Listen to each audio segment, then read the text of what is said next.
নমস্কার, কেমন আছেন সবাই? আশা করি সবাই খুব ভালো আছেন। আজকে আবারও একটা রান্নার রেসিপি নিয়ে চলে এসেছি। এটা হলো রুই মাছ। রুই মাছের একটা ঝোল করব পাতলা। তো ১ম এ মাছটাকে ভালো করে ধুয়ে, পাকলে পরিষ্কার করে নুন আর হলুদ মাখিয়ে নেব। নেবো করছি ঠিকই, কিন্তু রান্নাটা আমার মা করেছিল। আমার মায়ের হাতের রান্না কিন্তু খুব সুন্দর খেতে। যারা খেয়েছে তারা কিন্তু সবসময় বলে যে কাকিমার হাতের রান্না দারুণ। যাই হোক, সবার মায়ের হাতের রান্নাই সবার কাছে খুবই প্রিয় হয়, তাই না? আসলে রান্নার থেকে বেশি এটা একটা ইমোশন। ছোটবেলা থেকে যে যেটা আমরা খেয়ে বড় হয়েছি, মায়ের হাতের রান্না, তো আমাদের সেইজন্য ওটার সঙ্গে ভালো লাগা, সাথে একটা ইমোশন জড়িয়ে থাকে। তাই জন্যই হয়তো আমাদের সবার মায়ের হাতের রান্না এত পছন্দ।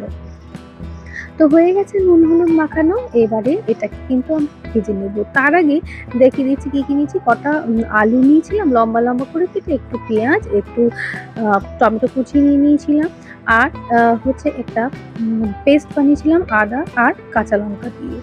আর কিছু কড়াইশুঁটিও নিয়েছিলাম। ব্যাস, এরপরে একে একে কিন্তু মাছগুলোকে ভাজবো। কড়াইয়ে তেল ঢেলে দিয়ে নিলাম। এবার এটাকে একদম ভালো করে গরম হতে হবে। একদম পুরো সুন্দর করে গরম না হলে কিন্তু মাছ একদম কড়াইয়ের গায়ে লেগে যাবে, সেইজন্য।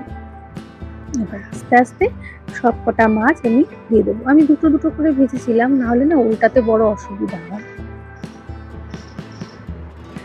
এটা মিডিয়াম, ফার্স্টে তো হাই ফ্লেমে একদমভাবে মানে রাখতে হবে। তারপরে কিন্তু মিডিয়াম ফ্লেম করে দেবো। তাহলে কি হবে, মাছটা তলে লেগে যাবে না। এরকম এক পিঠ ভাজা হয়ে গেলে আবার এক পিঠ উল্টে দেব। আস্তে আস্তে এবার আমি এরকম করেই সব মাছগুলো একে একে ভেজে নেব। দেখো আমার মাছটা প্রায় ভাজা হয়ে গেছে। একটু হালকা লালচে লালচে হয়ে গেলেই আমি তুলে নিচ্ছি।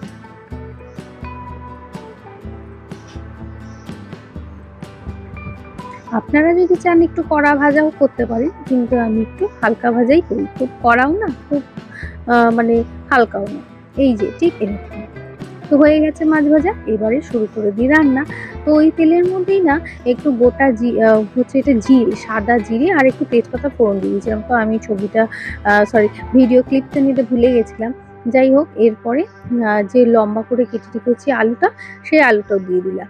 দিয়ে এবার এটাকে ভালো করে নাড়াচাড়া করে না এটাকে ভেজে নেব। আমাদের বাড়িতে সবাই খুব একটা আলু পছন্দ করে না, আর আমিও না। তো সেই জন্য আর কি ৩টে আলু, একটা আমার, দুটো আমার বরের। এরপরে আলুটা হালকা অল্প অল্প একটুখানি ব্রাউন কালার হয়ে গেলে দিয়ে দেব এই পেঁয়াজ কুচিগুলো। আমি এখানে দুটো পেঁয়াজ ইউজ করেছি। দিয়ে এবার ভালো করে এটাকে নাড়াচাড়া করে ভেজে নেব। সুন্দর করে কিন্তু এটাকে ভাজবো, ব্রাউন কালার হবে এরকম আর কি। তো দেখুন আমার মোটামুটি কিন্তু ভাজা হয়ে গেছে। এরপরে এর ভিতরে টমেটো কুচিটা দিয়ে দেবো। দিয়ে আবার একটুখানি নাড়াচাড়া করে নেব।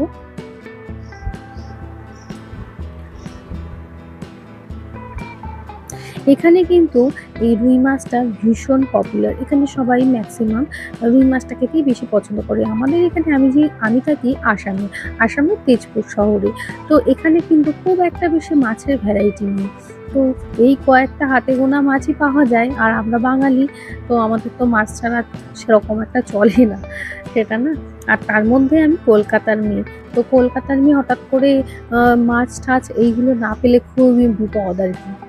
যাই হোক, এবারে যে পেস্টটা করে রেখেছিলাম আদা আর কাঁচা লঙ্কা, সেই পেস্টটা দিয়ে দেবো। দিয়ে এবার এটাকে ভালো করে নেড়ে চেড়ে কিন্তু এটাকে কষিয়ে নেব। কষানোটা কিন্তু খুবই ইম্পর্টেন্ট। কষানোটা যত সুন্দর হবে, মাছের রান্নার টেস্ট তত বেশি সুন্দর হয়। এরপরে একটু কষানোর পর হালকা যখন তেলটা ছেড়ে ছেড়ে দেবে, তখনই আমি দিয়ে দিয়েছিলাম ধনে জিরে গুঁড়ো, একটু হলুদ গুঁড়ো, আর একটু অল্প একটু শুকনো লঙ্কার গুঁড়ো, যাতে কালারটা সুন্দর আসে। এবার দিয়ে কিন্তু এটাকে আমি আবার কষাবো।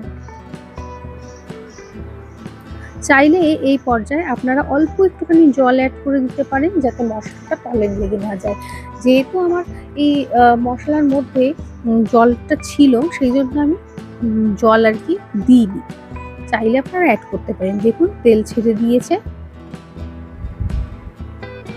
এরপর এই পর্যায়ে আমি কিছু কড়াইশুঁটি দিয়ে দেব।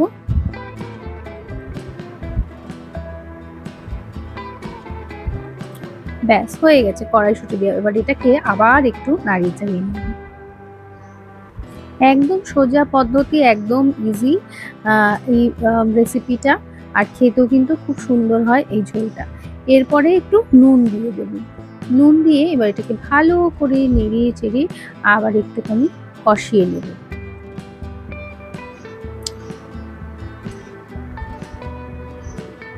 কষানো আমার হয়ে গেছে। এরপর পরিমাণ মতো জল দিয়ে দেব। এটা যেহেতু একটু ঝোল করব না, তাই একটুখানি বেশি জল দেব। দিয়ে ব্যাস এবার অল্প একটুখানি হলুদের ওপর দিয়ে দেব, কারণ এই টাইমটা যদি হলুদ দিই না, তাহলে ঝোলের যে কালারটা খুব সুন্দর আসে। আর দিয়ে দেব স্বাদ মতো নুন। এবার এটাকে ভালো করে নেড়ে চেড়ে ঢেকে দেবো। এবার ফুটবে, যখন ফুটবে তারপর দেবো মাছটা। দেখুন ভালো করে সুন্দরভাবে ফুটে গেছে, এটা একদম টকবক করে। এবার এই অবস্থাতেই আমি যে ভেজে রাখা মাছ ছিল সেগুলো আস্তে আস্তে দিয়ে দেবো। ব্যাস আর কিছুই না। এরপর একটু এটা ঢেকে রাখবো, জাস্ট 5 মিনিট মতো একটুখানি ফুটিয়ে নেব, যাতে হচ্ছে সুন্দর করে সব ঝোলটা মাছের মধ্যে ঢুকে যায়। ব্যাস হয়ে গেছে। আর লাস্টে নামানোর আগে দিয়ে দেব কিছু ধনেপাতা কুচি। ব্যাস আমার রান্না কিন্তু একদম রেডি। তো কেমন লাগলো রেসিপি অবশ্যই জানাবেন। আর হ্যাঁ, এইগুলো আমার রান্নার ফাইনাল লুক। তো সবাই ভালো থাকবেন, সুস্থ থাকবেন, আর কেমন লাগলো অবশ্যই জানাবেন। টাটা।